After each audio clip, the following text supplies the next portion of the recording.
Bugungi darsimizda Cambridge 13-kitobining test 1 passage 3 haqida gaplashamiz va bu qismda o'zingiz ko'rganingizdek artificial artists, ya'ni sun'iy artistlar va birinchi navbatda savol turlariga qarab olishimiz va savol turlariga qaragan holda o'zimizni qanaqa strategiyani ishlatishimizni tanlab olishimiz kerak bo'ladi. O'zingiz ko'rganingizdek bu qismda multiple choice savollari, undan keyin matching information savollari, undan keyin esa yes or no degan savollar berilgan multiple choice savollarni o'qigan holda javoblarni topishga harakat qilamiz. What is the writer suggesting about computer produced works in the first paragraph? Demak, bu qismda birinchi paragrafda computer produced, ya'ni kompyuter tomonidan yaratilgan ishlar haqida yozuvchining tahlili yoki yozuvchining fikri haqida ma'lumot so'ralgan, o'shani topishga harakat qilamiz. The painting fall is one of a growing number of computer programs which possess creative talents. Classic music by artificial composer has had audience enraptured and intrigued into building a human was behind the score. Artworks painted by robot have sold for thousands of dollars, being hung in prestigious galleries. Other software has been built which creates art that couldn't have been imagined by the programmer. O'zingiz ko'rganingizdek, bu qismda kompyuterlarni yaxshi muvaffaqiyatli tarzda art, ya'ni san'at yaratayotganligi haqida ma'lumot berilgan. Endi javoblarni topamiz. People's acceptance vary haqida ma'lumot yo'q. Great deal of progress correct, attained. Great deal of progress borligini ko'rishingiz mumkin. Have more success in others haqida ma'lumot yo'q. In some artistic genres compared to others haqida ma'lumot yo'q. The advances are not as significant as the public believes haqida ma'lumot yo'q. Shuning uchun ham bini olamiz. Keyingisiga o'tamiz. According to Jahongir Ismatullayev, why are many people worried about computers? Why are many people worried about computers? About this guy. Demak, o'qiymiz. It's taking something special away from what it means to be human.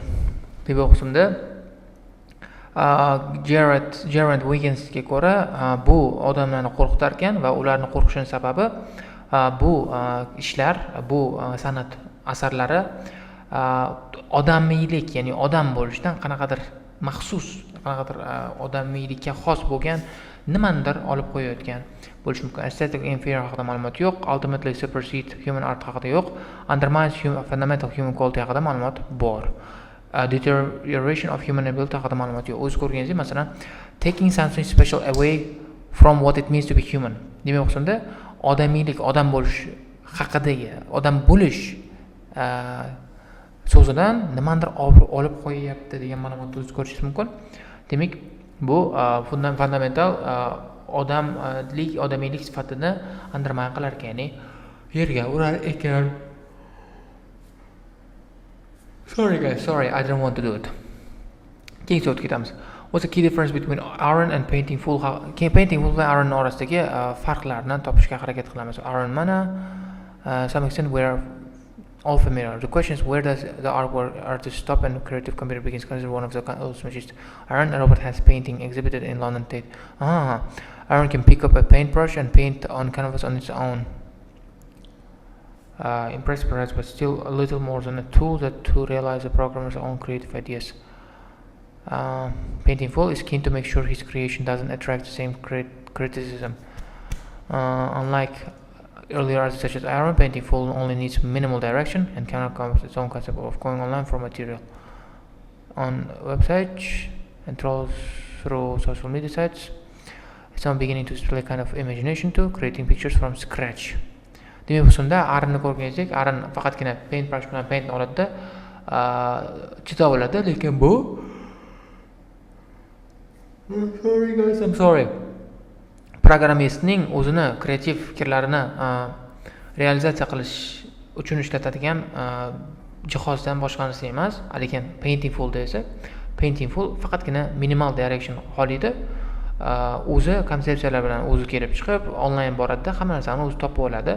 Imagination, ya'ni tasavvur borligini ham display qilyapti, namoyish qilyapti. Ya'ni ular demak picturelarni, rasmlarni from scratch, noldan yasashni boshladi degan ma'lumot topishingiz mumkin.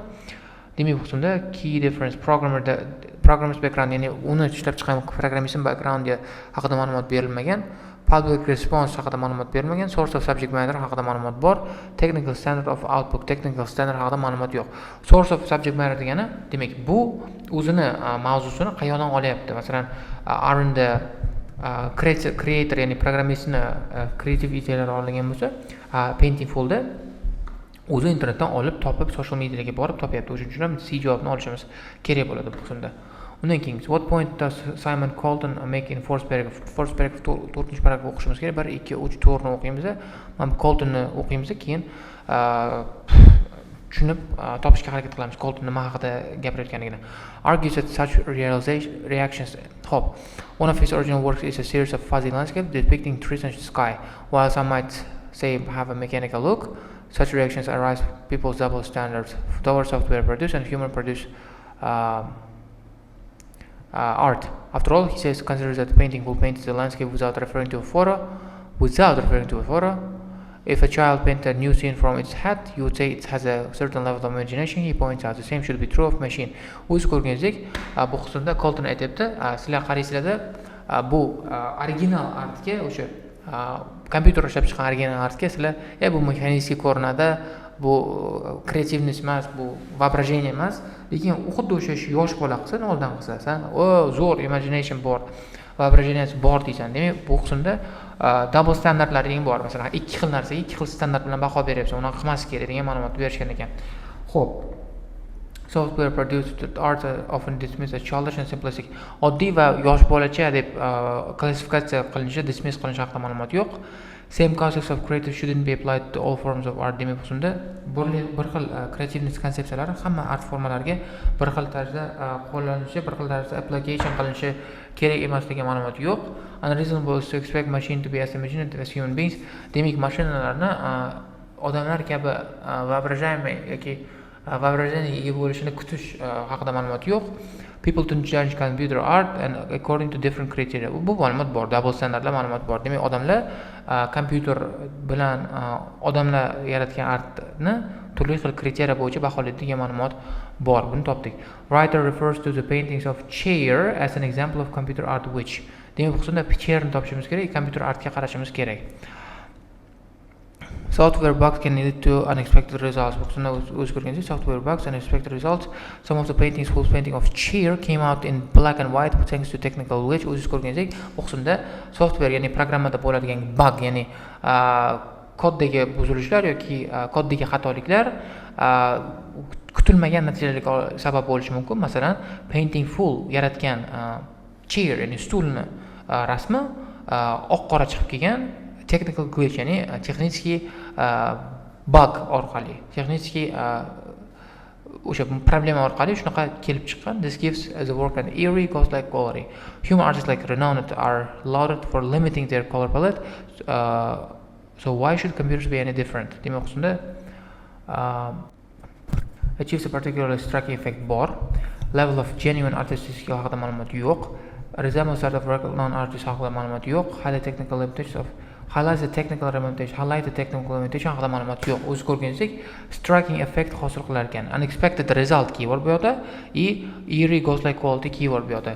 Kim uchun demak qismda unexpected degani kutilmagan result. Striking ham bu qismda odamni shokka tushirib qo'yadigan effekt bo'lar ekan. Shuning uchun ham javobimiz A bo'ladi. Shuning uchun ham 31 ga A ni oldik. Va bu qismda highlight the technical limitationni borligini yoki texnik yetarlicha emasligini yoki limitlarga ega ekanligi haqida ma'lumot yo'q. Bu limitlar yaxshi sabablarga keltirib chiqish haqida ma'lumot bor. Well-known artist haqida ma'lumot yo'q. Well-known artist bor, else was skill bor, lekin uni ishiga o'xshamaydi. Lekin uni stili bir xil bo'lishi mumkin. Stili o'sha, masalan, kam rang ishlatganda biz uni loud qildik, upload qildik, lekin nimaga kompyuter shunaqa ish qilganda biz kompyuterda san bo'lmaysan, san bo'lmag'ursan deyishimiz kerak degan ma'lumotlar bor. Genuine artistic skill haqida ma'lumot yo'q. Bo'ldi, shu bilan multiple choice savollarimiz tugadi. Endi esa bu qismda Simon Colton odamlarni o'qib chiqishimiz kerak. Rangni o'zgartirib olishim kerakman. Simon Colton says it's important to consider long-term view when demak, bu qismda Simon Colton topishim kerak edi. Long term topishim kerak.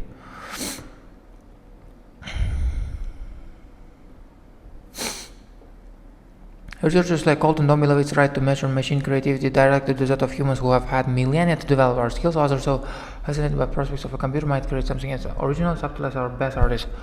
Demak, shunda Colton buxunda umumiy long term uzoq muddatli fikrni olish kerakligiga sabab ko'rsatgan, chunki odamlarda vaqt bo'lgan bu naqa skillga yetib borishgacha shu ma'lumotni topishimiz kerak. Genetic work has virtual linguistic form. It's for the work of humans. No, producing work intelligence. No, comparing the artist achievement to yeah, of course this one. Deep bo'ladi javobimiz.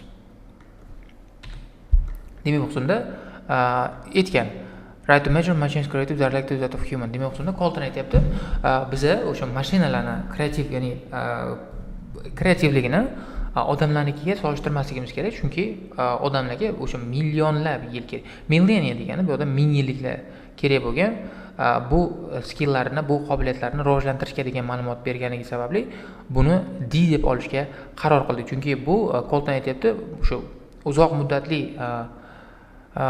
qarashni olish kerak degan ma'lumot bergan, bunga sababni ham ko'rsatib bergan. Nima uchun, qachonki nima ish qilganimizda uzoq muddatli qarashni olish kerakligi haqida ma'lumot berilgan.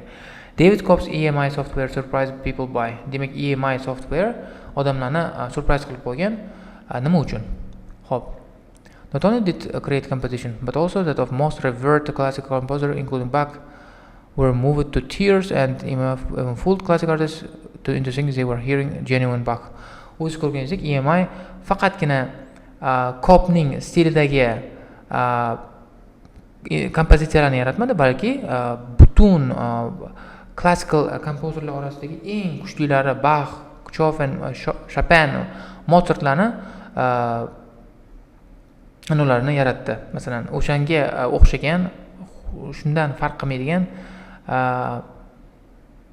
san'at asari yaratdi-da, ba'zi bir odamlar move to tear degani yig'lagancha olib borgan ekan. Ba'zi bir classical music expertlari bu Bachni asari deb, san'at asari deb o'ylagan ekan. O'sha javobni topishimiz kerak. Surprise people by generating words. Bu to'g'ri bo'lishi mumkin. Bachniki deb o'ylagan bo'lishi mumkin. No.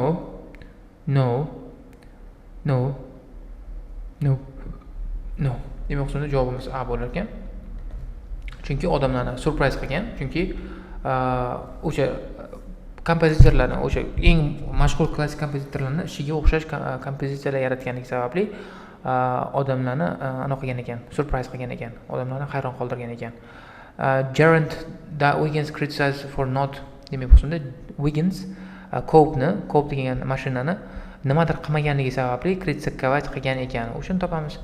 Wiggins have blasted Cobb as pseudoscience, condemned him for his deliberately vague explanation of how the software worked. Demak, shunda Cobb odam ekan bu shunda. Demak, Wiggins Cobbni ishini pseudoscience, ya'ni pseudo ilm, ya'ni yarim chala, endi ilm fandan uzoq bo'lgan narsa deb qilgan ekan, belgilagan ekan va condemn, uni ayblagan ekan. O'zini software, ya'ni o'zini programmasi qanaqa ishlaganini vague explanation, ya'ni неясный, ya'ni нечёткий, o'sha ochiq oydin bo'lmagan explanation uchun condemn qilgan ekan. Demak, bu qismda o'z ko'rganingizdek tushuntirib bermagan, qanaqa ishlaganini ko'rsatmadi deb criticize qilgan ekan. Condemn, criticize o'ta keywordlar hisoblanadi. Whether it was work, no. Intelligible, no. Revealing technical details, no. Not revealing technical details of his program. Demak, shunda Cobbni o'zini programmasini texnik detallarni ko'rsatmaganligi sababli uni kritikovat qilib tashlagan ekan. Shuning uchun ina olamiz. Demak, bu javoblar tugadi. Keyingi rangga o'tamiz. Hop, let's move. Douglas Hotfarser claims that EMI was, demak, shunda bu said. Demak, o'shani saytdan keyingi javoblarimiz javob bo'ladi. Created replicas which still rely completely on the original artist's creative impulses. Demak, o'shanda o'zi ko'rganingizdek, bu Douglas aytdiki, EMI replikalar yaratadi, uni masalan kopiyalarga o'xshagan narsalarni yaratadi, lekin bu kopiyalari o'sha original artistni kreativ impulslarga butunlay bog'liq ligi haqida ma'lumot bergan ekan. Bu qismda knowing whether it was nope, producing work, producing work. depend on its creator.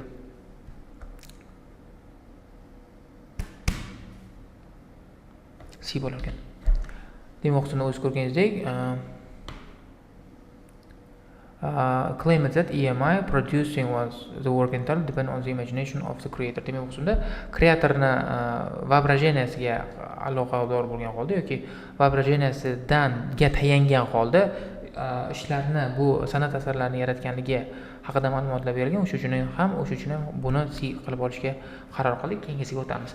Audiences who listened to EMI became angry after. Demak, o'shunda o'sha EMI ni muzikasini eshitgan auditoriya jahli chiqib ketgan ekan. Nima uchun jahli chiqib ketganligini hozir topishga harakat qilamiz. Bu o'shani topishga harakat qilamiz. Demak, nima uchun jahli chiqib ketgan ekan?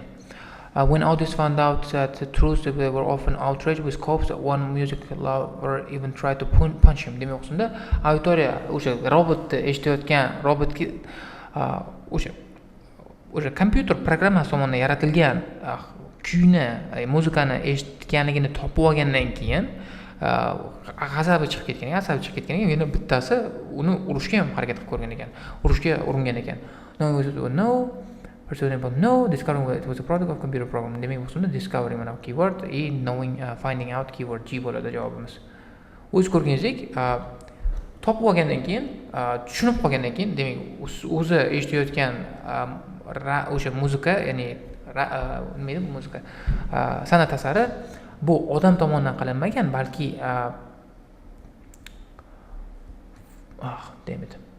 balki kompyuter tomonidan qilinganligini tushunib qolgandan keyin asab chiqib ketgan ekan. Participants of study had to assess music without. Demak, o'shunda David Moffat'ni study, ya'ni researchlarda, izlanishlarda qatnashgan participantlar, ishtirokchilar muzikani, o'sha berilgan musiqani assess, ya'ni baholash kerak bo'lgan. Without nimasizdir. He asked both experts musicians to assess 6 compositions. Okay, participants weren't told beforehand whether the tune was composed by humans or computers. Were asked to guess, rate how much they liked each other. O'z ko'rganingizdek, o'shunda har bir ekspert yoki non-ekspert bo'lgan odamlardan 6 composition, ya'ni 6 ta kompozitsiyani eshitib, unga qanaqadir qanchalik yaxshi ko'rganligi haqida rate qilishni, ya'ni baho berishni so'ragan va ular lekin bu nima haqida, kim tomonidan tayyorlangan kompyuter programmasi yoki real odam tomonidan chiqarilgan muzikani eshitayotganligi haqida ma'lumot berilmagan. Kimni eshitayotganligi yoki nimani eshitayotganligini bilmagan ekan javob odam. Shuning uchun ham knowing whether it was the work of humans or software. To'g'ri, bu bo'ladi demak uchun bo'qsinda, chunki odamlar o'sha eshitayotganda bu ish software programmani ishimi yoki real odamni ishimi bilmagan, nimani eshitayotganligini. Shuning uchun ham bu qismda o'zimiz tugatdik. Keyingi qismga o'tamiz. Kelgan savollarni birma-bir ko'rib chiqishga harakat qilamiz. Moffat research may help explain people's reaction to what time tomorrow? 8. Good. Moffat research may explain people's reaction to EMI. Demak, o'shunda odamlarning reaksiyasini, EMIga bo'lgan reaksiyasini Moffatning research, ya'ni izlanishlari tushuntirishga yordam berishi mumkin. People who thought the composer was a computer tended to dislike piece of more than those who believed it was human. This was true even among the experts, who might even be expected to be more objective than their analysis. Demak, o'shunda o'z ko'rganingizdek, odamlar agar kompyuter bu musiqani yaratdi deb yaratganini topib qolsa, buni yomon ko'rar ekan, hattoki ekspertlarda ham shunaqa bo'lar ekan, reaksiya bo'lar ekan. Shunaqa ekspertlarni biz obyektiv bo'ladi deb kutishimizdan qat'iy nazar shunaqa reaksiyasi bo'lar ekan. Demak, bu qismda Moffatni izlanishlari bizga EMI bo'yicha nimaga bunaqa reaksiya bo'lib ketganligini tushuntirishga yordam berishi mumkin. Chunki ikkalasida ham o'z ko'rganingizdek kompyuterligini bilib qolganda, вообще qanaqa odamsan deb urushib ketgan, janjal qilib tashlagan. O'sha uchun ham buni yes deb olishimiz ehtimoli katta. Keyingisi, the non-experts in Moffat study all responded in predictable way. Xo'p, predictable way degani endi tushunilgan. We're told composers didn't like the piece of music, it was true even among. Haqida ma'lumot yo'q. Predictable yoki non-predictable, unpredictable degan haqida ma'lumot yo'qligi sababli not given deb olamiz bu javobimizni. Justin Kruger's findings cast doubt on Paul Bloom's theory. about people's prejudice towards computer art demak bo'lsunda bizga Justin Kruger kerak va Paul Bloom kerak. Paul Bloom has a suggestion. He reckons part of pleasure we get from art stems from the creative process behind the work. This can give it a irresistible essence, says Bloom. Meanwhile, experiments by Justin Kruger have shown that people's enjoyment of artwork increases if they think more time and effort was needed to create. O'z ko'rganingizda agar Justin Krugerga ko'ra agar odamlarni enjoymenti o'sha artni xohish yaxshi ko'rishi agar bu artni yaratilishiga effort ya'ni harakat mehnat va vaqt ketganligini tushunsa ko'tarilar ekan degan ma'lumot bor. That's it, guys. That's it. I'm gonna stop it because I just don't see any benefit in continuing just because I'm just tired, real tired. Shu bilan bugungi videomizga yakun yasaymiz. Agar bu video sizlarga foydali, manfaatli bo'lgan bo'lsa, juda ham xursandman. Shu bilan bo'ldi. Keyingi videolarda sizlar bilan ko'rishamiz. That's it. Bye.